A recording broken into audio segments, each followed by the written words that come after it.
L'histoire du peuple juif au XXe siècle est celle d'une tragédie et d'un triomphe.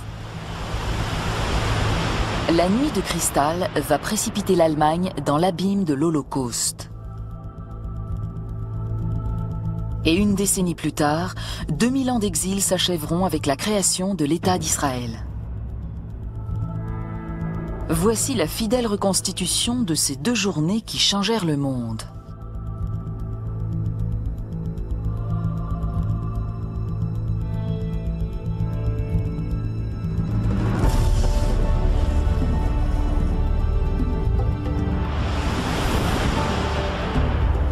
« 9 novembre 1938. En Californie, Walt Disney vient d'offrir au monde le premier dessin animé de long métrage, Blanche-Neige. La même année, à New York, les Martiens s'apprêtent à coloniser l'Amérique via la célèbre émission radio d'Orson Welles. En Chine, se prépare une véritable invasion menée par les forces impériales japonaises. En Allemagne, Adolf Hitler s'apprête à dîner.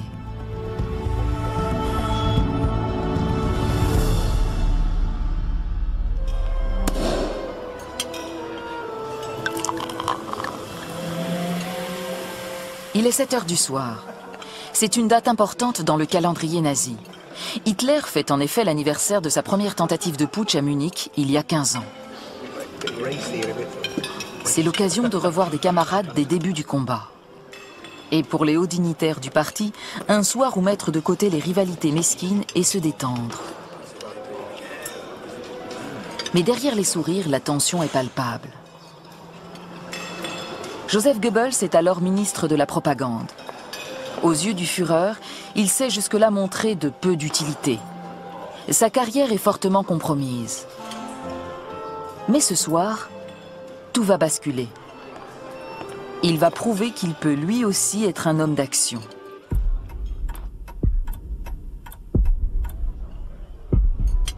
Le Führer reçoit un télégramme qui va provisoirement interrompre la cérémonie.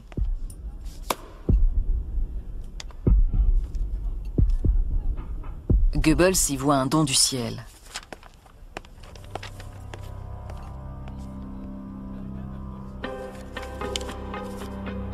La nouvelle va lancer sa carrière, à condition que le Führer accepte de lui laisser la responsabilité de la soirée.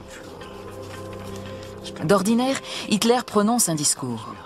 Goebbels demande à le faire à sa place. Vu l'importance de l'événement, c'est une requête insensée. Mais Goebbels sait qu'il doit saisir sa chance au vol.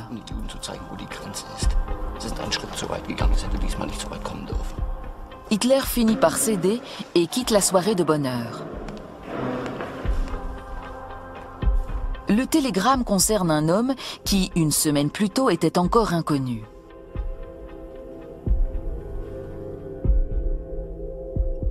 À 17 h ce jour-là, on a déclaré le décès d'Ernst von Brath, attaché de l'ambassade d'Allemagne à Paris.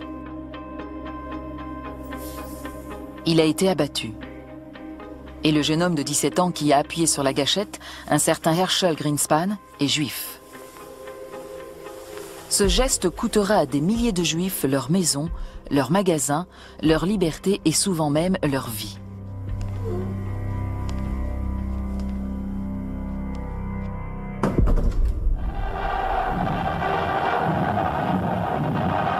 « 1938 est la 5e année du régime national-socialiste d'Hitler. Depuis 5 ans, les Juifs sont accusés de tous les échecs économiques de la nation et peu à peu, l'étau s'est resserré autour d'eux.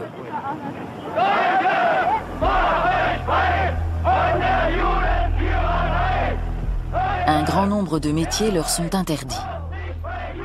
Leurs commerces font l'objet de boycotts. Leurs livres sont brûlés et ils sont écartés du monde des arts. Même les enfants sont publiquement rejetés et insultés. Beaucoup se demandent jusqu'où ira cette persécution.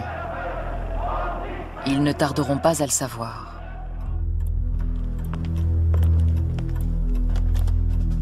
À Munich, Goebbels s'apprête à mettre le feu aux poudres. Meine deutschen Volksgenossen, Mes chers compatriotes, das Deutsche Reich le Troisième Reich est gravement menacé. Il commence par l'un de ses thèmes favoris, la menace que les Juifs font peser sur la paix et la sécurité du Reich. jeder einzelne Jude, Chaque Juif, aufgrund seiner en Geburt, vertu de sa naissance et de sa race, fait partie d'un complot international contre l'Allemagne nationale-socialiste. sozialistische Deutschland. Il annonce ensuite la mort de von Beunruhigende Rath. Nachricht aus Paris. C'est le tremplin idéal pour justifier des représailles. Ist tot. Des représailles pour un crime dont il déclare que tous les Juifs du monde doivent partager la Es faute. ist nicht nur die Tat eines Einzeljuden. Ce n'est pas le geste d'un Juif isolé, Herrscher Grünspan, c'est l'exécution d'un acte souhaité par toute la communauté juive. Judentums dem deutschen Volk zu schaden. Wir müssen etwas gegen unternehmen.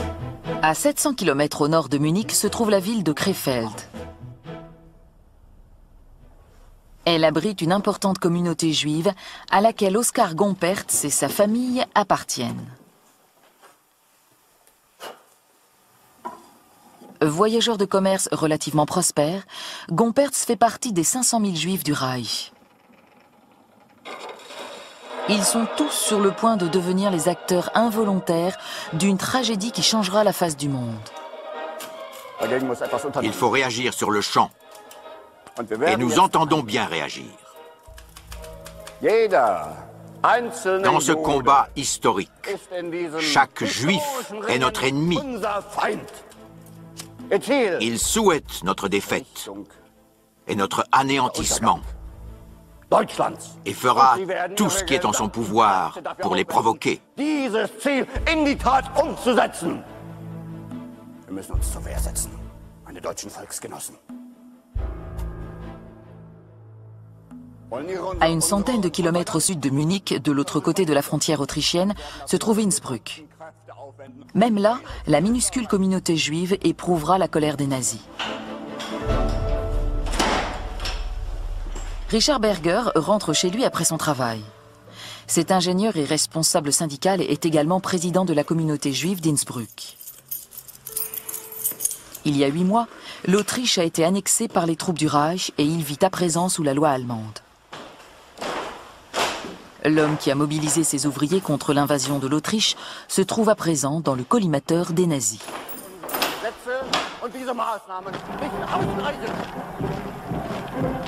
Le nazisme n'est plus confiné à l'Allemagne.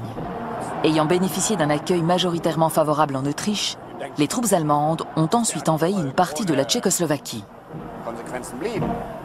Tout est en place pour mettre en action les thèses diaboliques de Goebbels dans une partie de l'Europe. Seules 2 questions subsistent. Jusqu'où Goebbels osera-t-il aller et jusqu'où les gens le suivront-ils? Le peuple allemand ne se laissera pas faire.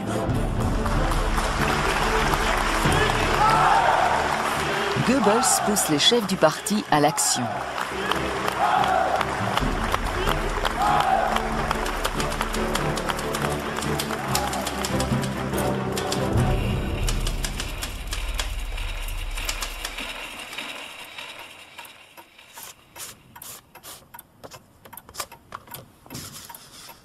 « 1h20 du matin. Le général SS Reinhard Heydrich traduit le discours de Goebbels en une série d'ordres directs. Ils vont être envoyés à toutes les unités SS du Reich. C'est un premier pas vers la solution finale. Des manifestations contre les Juifs sont attendues et ne seront empêchées sous aucun prétexte. Les biens des Juifs seront détruits mais ne seront pas pillés. Les biens des non-juifs seront protégés au maximum. Le plus grand nombre de juifs possible seront arrêtés en se cantonnant dans un premier temps aux hommes en bonne santé. Tous les camps de concentration seront réquisitionnés pour les accueillir.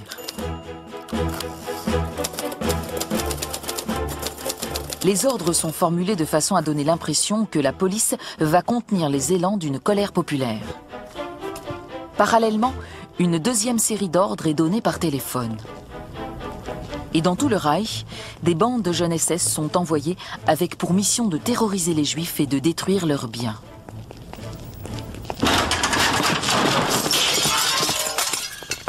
Mais certains jugent ces mesures bien trop timorées. Le soir même, de nouvelles recrues SS sont enrôlées en masse à travers toute la nation. Ici, à Innsbruck comme ailleurs, elles auront bientôt l'occasion de prouver leur allégeance au Führer en faisant couler du sang. Ich schwöre dir. Ich schwöre dir. Le général SS Johann Feil a des comptes à régler. Il donne l'ordre à des SS haut placés de se présenter chez lui en vêtements civils. Parmi eux, Gerhard Loseger, un étudiant de 23 ans. Loseger a bu toute la nuit pour fêter l'obtention de son diplôme. Le jeune avocat s'apprête à enfreindre la loi au nom du Reich.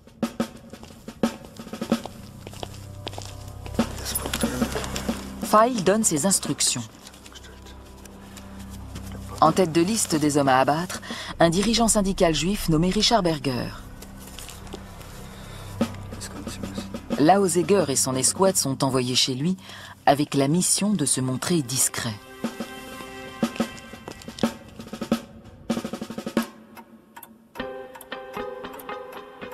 La communauté juive d'Innsbruck est réduite et très unie.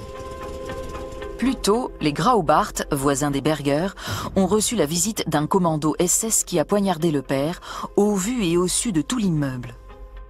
Lorsque sa femme a appelé le médecin, il était déjà mort.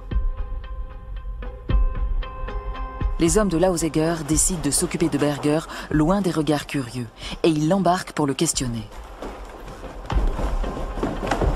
C'est du moins ce qu'ils lui font croire.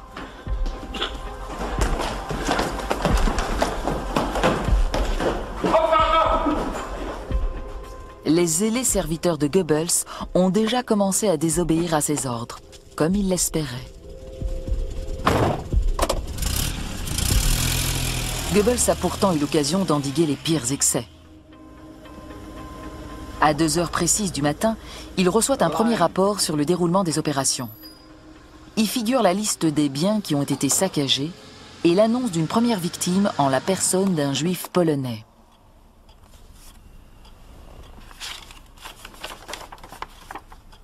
Également dans le rapport, le message d'un commissaire de Haute-Bavière prédisant d'autres morts à moins qu'un ordre explicite ne soit donné. Goebbels refuse de se laisser impressionner par la mort d'un juif et ne donne aucune consigne. La nuit va désormais suivre son cours inexorable.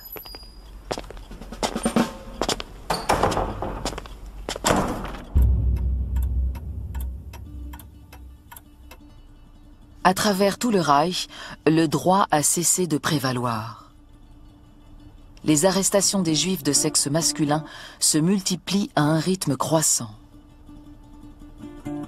À Krefeld, en Rhénanie du Nord, les Gomperts dorment à point fermé.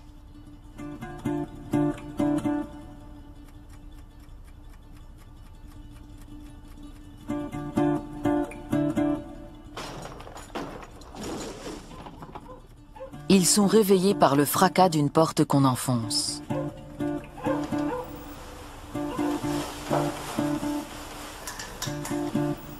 Trois étages plus bas, un commando SS vient d'arriver pour arrêter Oscar.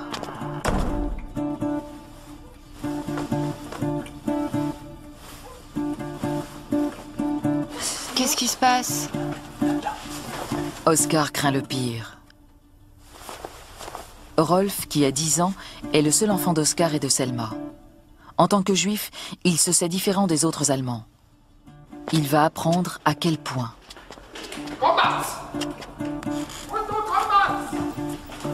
Oscar, was ist da los? Ruhiger mal. Ihr will was du so kennen, der ist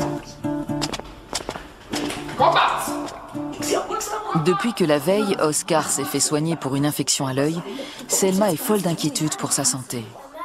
Rolf, file au lit, vite. Au lit. File au lit, vite. Viens te coucher, allez. Selma supplie son mari de la laisser parler aux soldats, espérant les convaincre que ce dernier n'est pas à la maison.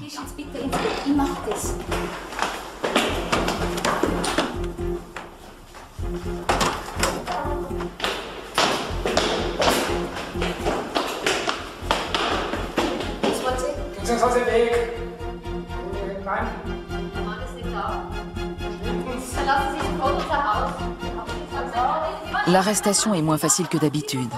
Selma est une femme de caractère. Vous n'avez pas le droit. Vous croyez vraiment? En apprenant que les SS sont là pour arrêter son père, Rolf décide de réagir.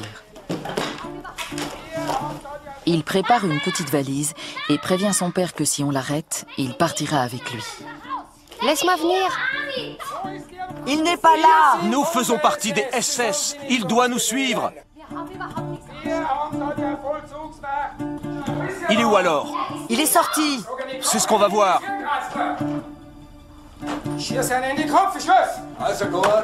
Oscar ne supporte pas de voir sa femme insultée et il refuse de se rendre sans rien dire. En fait, il est décidé à chasser les soldats de chez lui. C'est un pari dangereux, mais comme les SS vont s'en apercevoir, Gompertz a l'habitude du danger.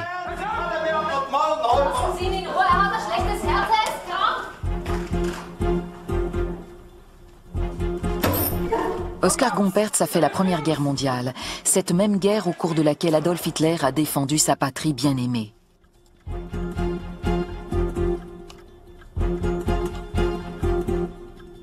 Tout comme Hitler, il a reçu la Croix de Fer pour son extraordinaire bravoure devant l'ennemi.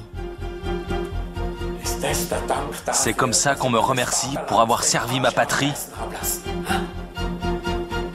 À présent, c'est lui l'ennemi. La suite, Rolf ne l'oubliera jamais. Ils se sont regardés pendant une éternité. Et maintenant quoi? L'habituel sale juif et une crosse de fusil dans la figure? Ou pire et plus expéditif, une réponse définitive, une balle dans la tête?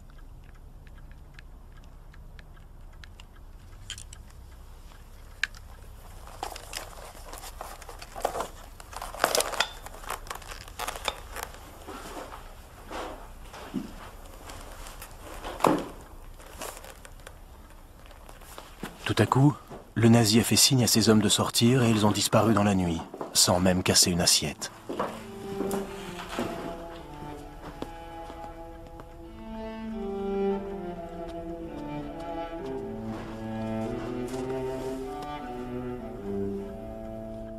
Tout le monde n'aura pas cette chance.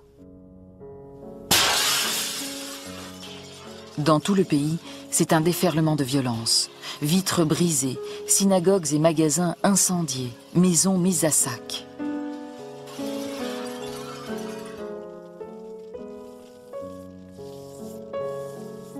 À Laufheim, l'Anglais Michael Bruce voit la foule s'attaquer à l'hôpital juif des enfants malades.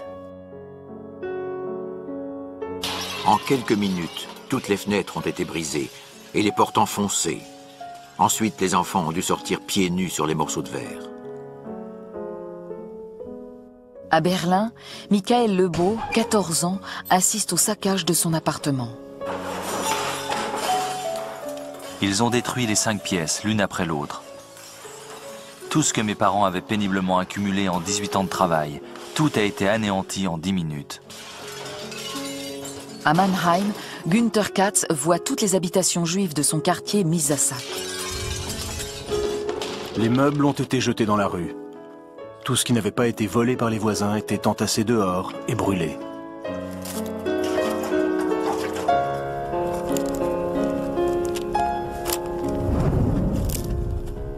Dans tout le Reich, le scénario se répète.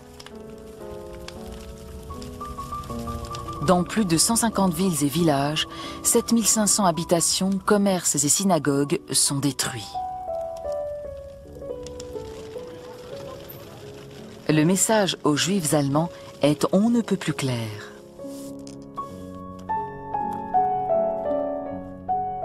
Et le nombre des victimes augmente. Une vieille dame à Elberstadt, un couple de commerçants à Kehl. À Brême, 5 Juifs d'un même quartier. Et en Autriche, Richard Berger qui est arrêté par les SS. Walter Hopfgartner, sous-lieutenant SS, raconte la suite des événements. On a pris Annickstrasse vers l'ouest en direction de Kranebitten. Berger s'est vite aperçu que ce n'était pas le chemin de la Gestapo et il a voulu savoir où on l'emmenait.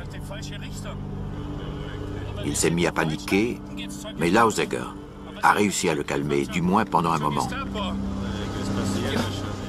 Ensuite, alors qu'on quittait la ville, Lausager a soudain annoncé d'une voix suffisamment forte pour que tout le monde l'entende qu'on ne devait pas utiliser d'armes à feu.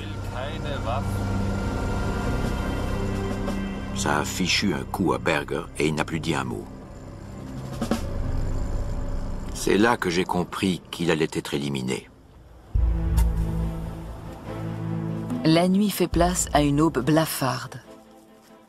La dernière que Berger verra jamais. Pitié, je vous en supplie.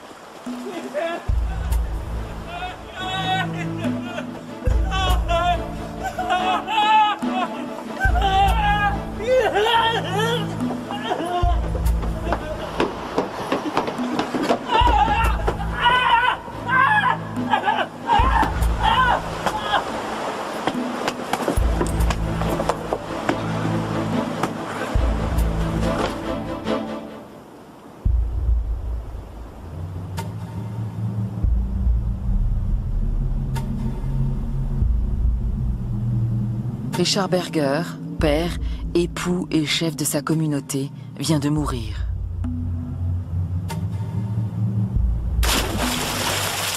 Mais Robert Duhy veut en avoir le cœur net. Désobéissant aux ordres de Lausager, il dégaine son arme. Chez les SS, la discipline est tout. Ainsi que Lausager prend soin de lui rappeler. Lorsque le corps de Berger sera finalement repêché, la Gestapo conclura au suicide. Cette nuit-là, un pas a été franchi. Les règles du droit ont cessé de s'appliquer aux Juifs, tous les Juifs. Ils sont devenus des cibles potentielles. Le 10 novembre, en milieu de matinée, la tempête s'est calmée. Mais l'Allemagne a changé de visage et tout le monde le sait. Le Troisième Reich vient de perdre les derniers lambeaux de son innocence. Le monde baptisera l'événement Kristallnacht, la nuit de cristal. Le message est clair. Juden raus, les Juifs dehors. Il est temps pour le peuple allemand de choisir son camp. Pour Joseph Goebbels, c'est le point de départ d'une brillante carrière. Avec d'autres hauts responsables du parti, il prend 2 séries de mesures. Premièrement, la communauté juive devra payer l'addition. 1 milliard de marks sera prélevé sous forme d'amende collective. Mais cela ne suffit pas. Goebbels et ses sbires tombent d'accord sur le fait que la question juive nécessite une solution plus radicale. Une solution finale.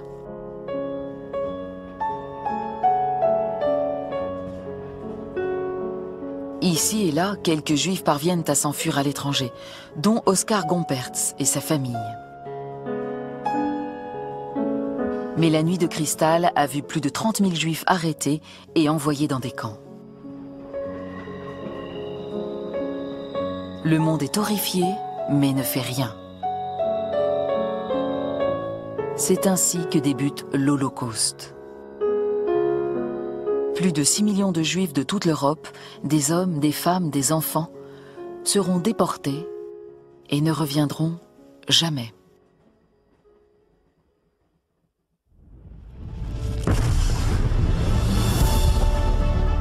Il a fallu 6 ans de guerre mondiale pour mettre fin à l'Holocauste. En 1948, de nouveaux conflits sont apparus. En Allemagne, les Soviétiques font le blocus de Berlin. En Inde, l'assassinat du Mahatma Gandhi augmente les tensions avec le Pakistan voisin. Pendant ce temps, Londres se prépare à accueillir les premiers Jeux Olympiques depuis 12 ans. Et au Proche-Orient, une nation juive s'efforce de voir le jour. « 14 mai, peu après minuit. David Ben Gourion est en train d'écrire l'histoire. À 16 h cet après-midi, lorsqu'il lira ces mots, il changera à jamais le visage de la politique mondiale. Ce simple texte renferme le rêve d'un peuple qui a souffert de 2000 ans d'exil. C'est la déclaration de l'État d'Israël.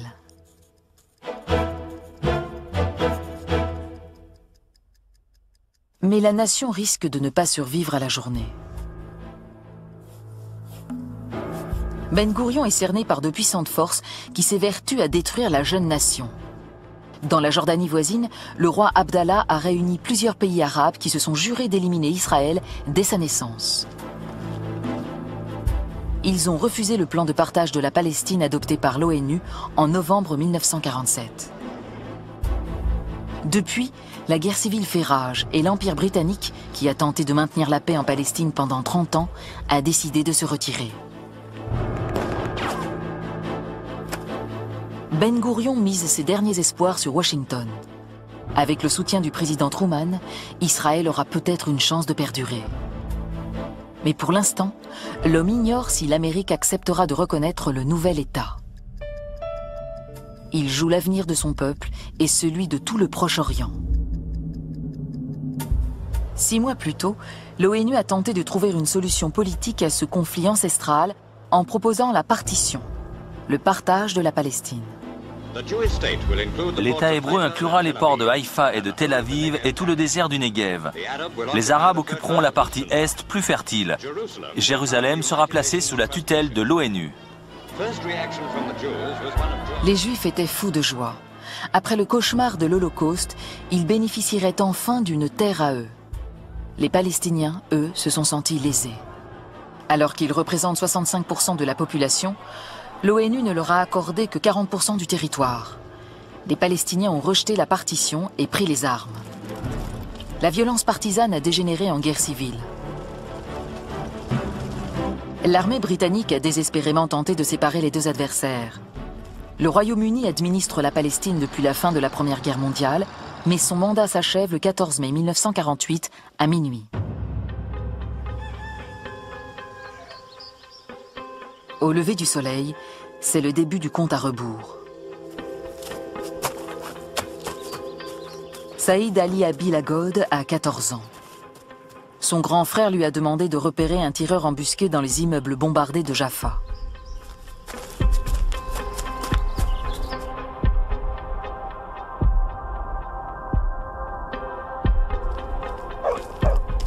Mais le gros de la ville s'est rendu aux forces israéliennes. Il reste cependant quelques poches de résistance. Le frère de Saïd, Hassan, 19 ans, était étudiant avant les combats. Comme la plupart des Palestiniens, il n'a aucune formation militaire et son fusil date de la Première Guerre mondiale. L'armée britannique, qui est censée maintenir l'ordre, est dépassée. Les Israéliens tentent de déloger les derniers Palestiniens à coups d'obus et de tirs embusqués.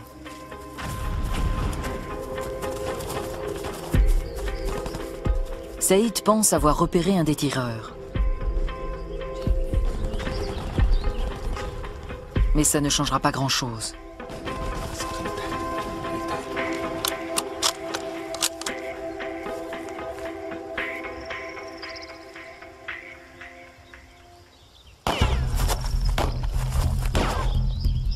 Les derniers Britanniques partis, Saïd et Hassan seront seuls pour se défendre. Dès le mois de mars, la Maison-Blanche a annoncé que le plan de partage de l'ONU était voué à l'échec. Il faut trouver une solution. La décision du Royaume-Uni de mettre fin à son mandat le 15 mai 1948, si elle est exécutée, mènera droit au chaos. Les Nations Unies ne peuvent tolérer une situation pareille. Warren Austin, délégué américain à l'ONU, a proposé que le plan de partition soit provisoirement abandonné. Dès la fin du mandat britannique, le contrôle du pays serait confié à l'ONU. Cela garantirait l'arrêt des combats, mais suspendrait l'indépendance d'Israël.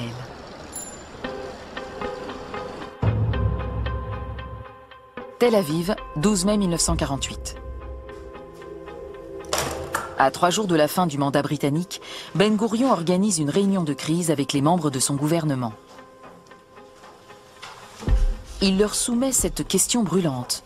Vont-ils accepter le cessez-le-feu et repousser l'indépendance, ou bien continuer et risquer de tout perdre dans la guerre? Pour Ben Gourion, l'indépendance est une chance unique qu'il faut saisir à tout prix. Mais il doit d'abord convaincre ses ministres. Nombre d'entre eux ont peur d'avancer seuls, et à juste titre.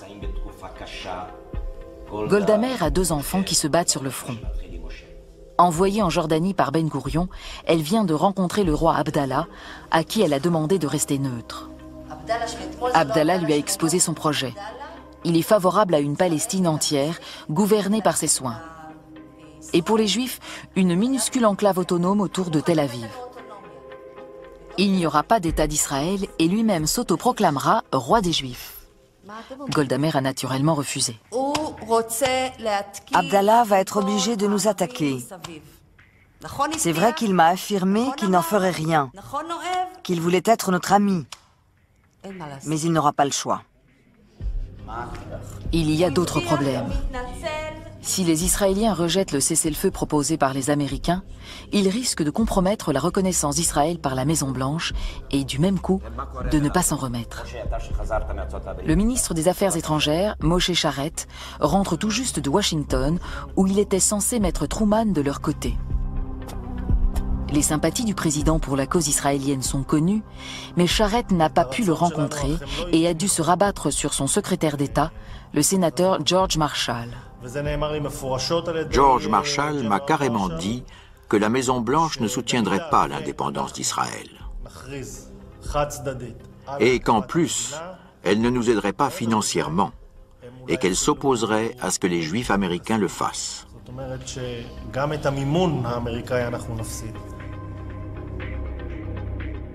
Pour Ben Gourion, l'avenir paraît soudain très sombre. Pourtant, au même moment, à Washington, un allié inattendu vient de sortir de son lit.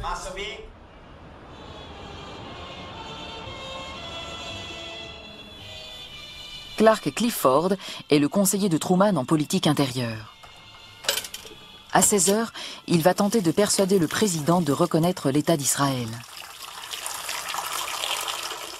Le sénateur George Marshall, qui participera également à la réunion, trouvera que Clifford se mêle de ce qui ne le regarde pas. Cet avocat de 41 ans a bâti sa réputation sur la finesse de ses arguments, toujours parfaitement rodés avant d'être présenté à la cour. Aujourd'hui, il va effectivement devoir faire preuve de finesse. Monsieur, le discours sur lequel j'ai travaillé la semaine dernière, préconisant la reconnaissance d'un État hébreu, est à mes yeux... Clifford ne fait pas partie des affaires étrangères, mais il a une excellente raison de défendre la cause israélienne. Il tient à garder sa place. Nous avons promis une terre aux Juifs.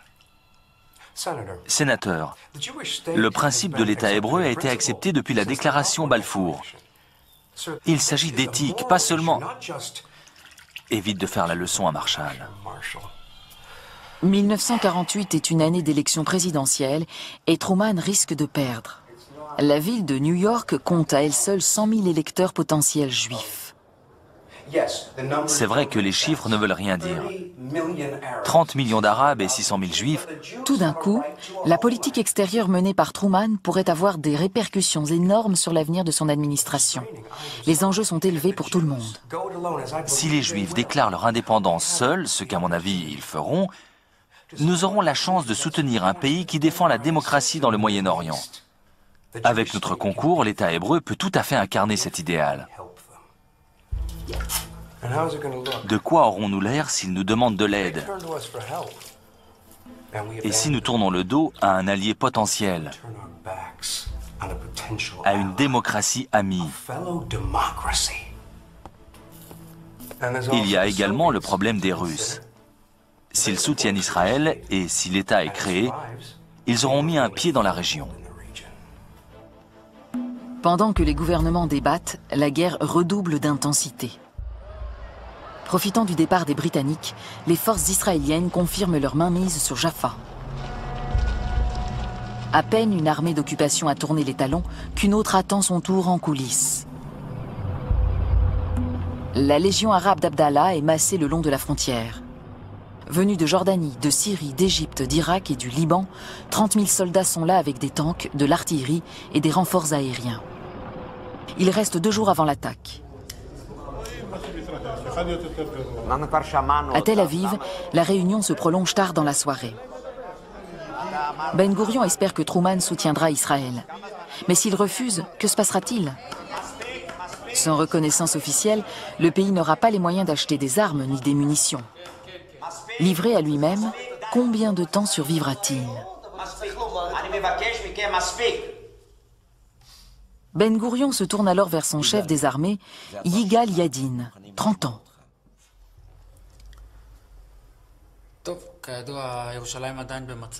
Les forces israéliennes manquent d'armements lourds. Et si demain les Arabes attaquent comme ils l'ont annoncé, elles devront faire face à d'imposantes colonnes de blindés. Dans la plupart des régions, elles sont dépassées en nombre par les combattants autonomes et les kibboutz tombent les uns après les autres. Ils sont à court de munitions et leurs lignes de communication sont surchargées. Dites-moi franchement, quelles sont nos chances? Peut-être 50-50, au mieux.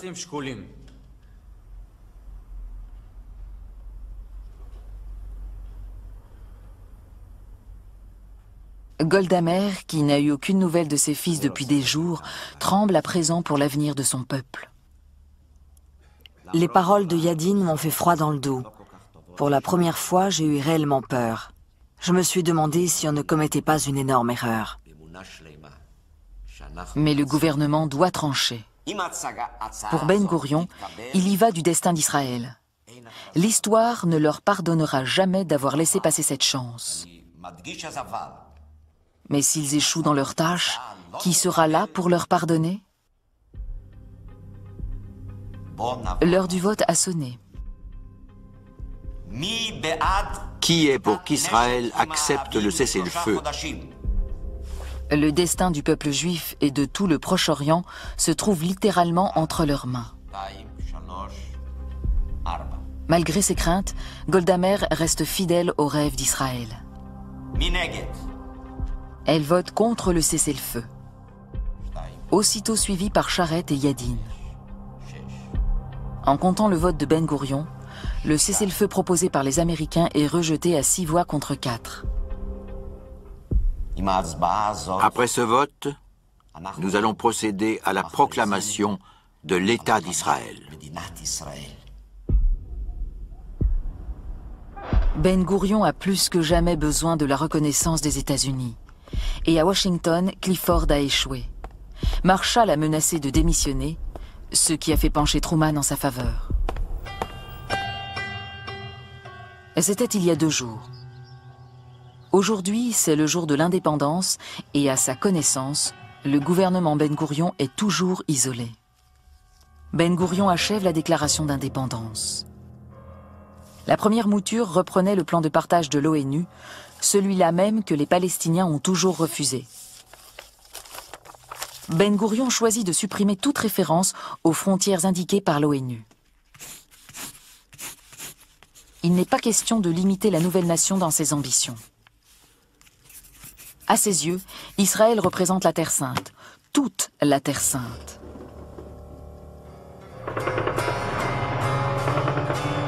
À 60 km, les combats pour prendre Jérusalem s'intensifient. Juifs et Arabes considèrent la ville comme leur capitale spirituelle. L'ONU avait demandé la neutralité de Jérusalem, mais les 2 camps tentent de s'en emparer pendant qu'il est encore temps. Pour l'instant, les Palestiniens ont le dessus.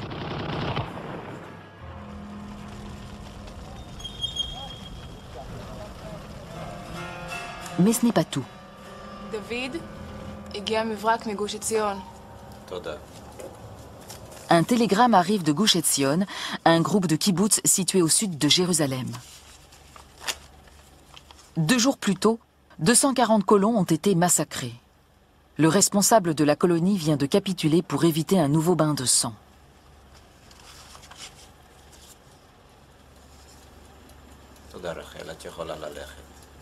La route de Jérusalem est désormais ouverte aux troupes de la Légion arabe.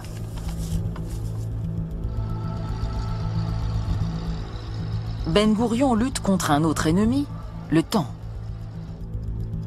Dans 7 heures, l'Amérique se réveillera. L'ONU se réunira pour voter une résolution et nommer un nouveau médiateur dans le conflit, une instance capable de relayer les Britanniques. À 8 heures du matin, Sir Alan Cunningham, le dernier gouverneur britannique, prend congé. L'Empire britannique a exercé l'un des plus courts mandats de l'histoire, 30 ans à peine, et laisse derrière lui un territoire en crise. À Jaffa, la résistance palestinienne est moribonde.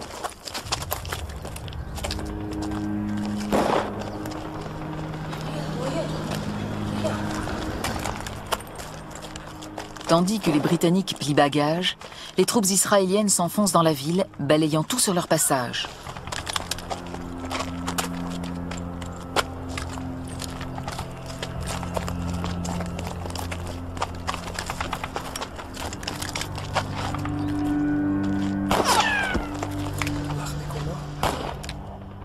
Pour Saïd et Hassan, le temps est compté.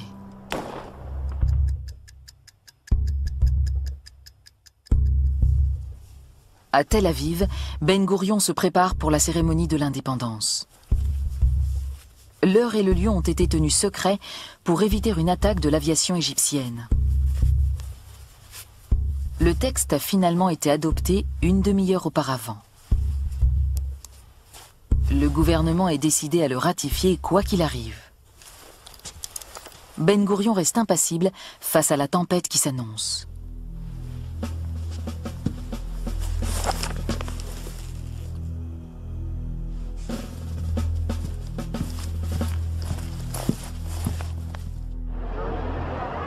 Plus d'1 millier de gens sont rassemblés devant le musée d'art de Tel Aviv.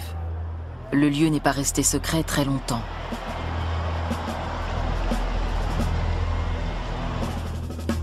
Il est 16 heures. Le Conseil du peuple juif et 300 témoins triés sur le volet sont prêts.